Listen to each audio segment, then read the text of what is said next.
क्रिस्त में आदि प्रिय शिष्ट एवं बच्चों, आज के सुसमाचार से हम क्या सुने हैं? आज के सुसमाचार हम लोग सब सुने हैं ना। इसमें क्या घटना के बारे में प्रभु यीशु बता रहे हैं। कोई उसको पकड़वा देंगे। कौन है वो? उसमें प्रभु यीशु के बारे शिष्य में एक है।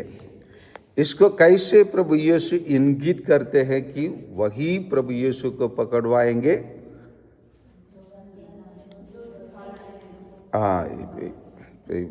इसके बारे में पेतरुस और योहन दोनों प्रभु यीशु से क्या कर रहे हैं? कौन ऐसे काम करेंगे? पहले ही प्रभु यीशु बताया, मैं तुम लोग से कह देता हूँ, तुम में से एक मुझे पकड़वा देंगे।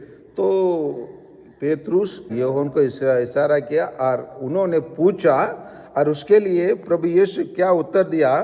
मैं जिसे रोटी का टुकड़ा थाली में डुबो कर दूंगा वही है।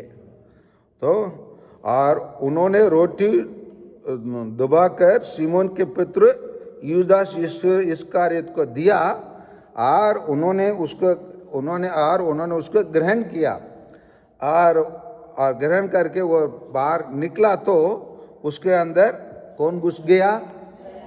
शैतान। देखिए, ईश्वर के निकट रहने वाला व्यक्ति था। ईश्वर एकदम पास में थे, शारीरिक रूप में और उनके पास थे। लेकिन जब तक हम ईश्वर के साथ रहने के लिए स्वयं हम निर्णय लेंगे तो ईश्वर हमको रोकता नहीं। कोई भी गलत काम करने से ईश्वर रोकता नहीं। ईश्वर चाहता है हम गलत काम ना करें, परंतु कोई स्वयं अपने इच्छा से गलत काम करने के लिए तैयार हो गया तो ईश्वर उसको छोड़ देता है। इसीलिए यहाँ पर बताया, शैतान उसमें घुस गया और उसके बाद वो निकल गए। हर प्रभु यीशु यूदास चले जाने के बाद यीशु ने कहा, अब मानव पुत्र महिमान्वित हुआ और उसके द्वारा ईश्वर की महिमा प्रकट हुई। यदि उसके द्वारा ईश्वर की महिमा प्रकट हुई तो ईश्वर भी उसे अपने यहाँ महिमान्वित करेगा और वह शीघ्र ही उसे महिमान्वित करेगा। ये प्रभु यीशु अपने बारे में बता रहे हैं।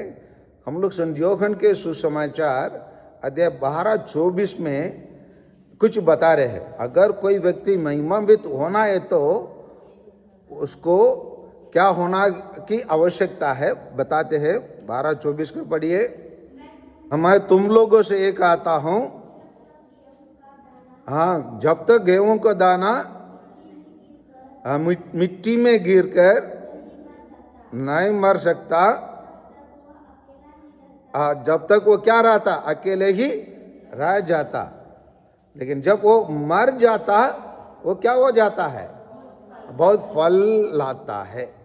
इसलिए प्रभु यीशु अपना महिमा के बारे में बता रहे हैं कि अभी मेरा समय आ गया, उसी प्रकार अपने आप को अर्पित करने के लिए, मिट्टी में मिलने के लिए, अपने शरीर को अर्पित करने के लिए। इसलिए प्रभु यीशु अपना मृत्यु किस प्रकार होंगे और मृत्यु के द्वारा प्रभु यीशु कैसे महिमान्वित क्या जाएंगे, उसी को बता रहे हैं। तो यहाँ पर हम देख रहे हैं, हम लोगों के लिए प्रभु यीशु क्या शिक्षा दे रहे हैं कि हम यूदास इस्करियोत जैसे हम अपने आप को तैयार नहीं करना है। अगर तैयार कर देंगे तो कौन घुस जाएगा हमारे अंदर? शैतान।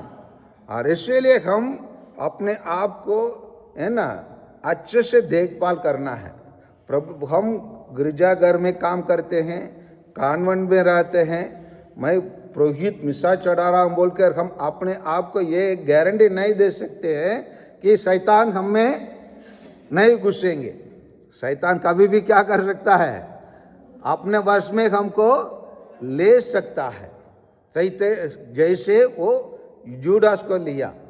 और साथ के साथ ये भी है, जब हम प्रभु यीशु के समान गेहूं का दाना मर जाता है तो क्या लाता है? फल लाता है। उसी प्रकार हम भी प्रभु यीशु के समान अपने जीवन को अर्पित करने के लिए तैयार होंगे तो क्या हम भी क्या किया जाएंगे? महिमान्वित किया जाएंगे और प्रभु यीशु के मृत्यु में भागीदार बनेंगे। अगर भागीदार बनेंगे तो ईश्वर पिता ईश्वर हमको महिमान्वित करेंगे। इसलिए आइए हम अपने जीवन को प्रभु यीशु के लिए गेहूं के दाने के रूप में चढ़ाए, ताकि हमारा जीवन क्या हो जाए? महिमान्वित हो जाए। आमीन।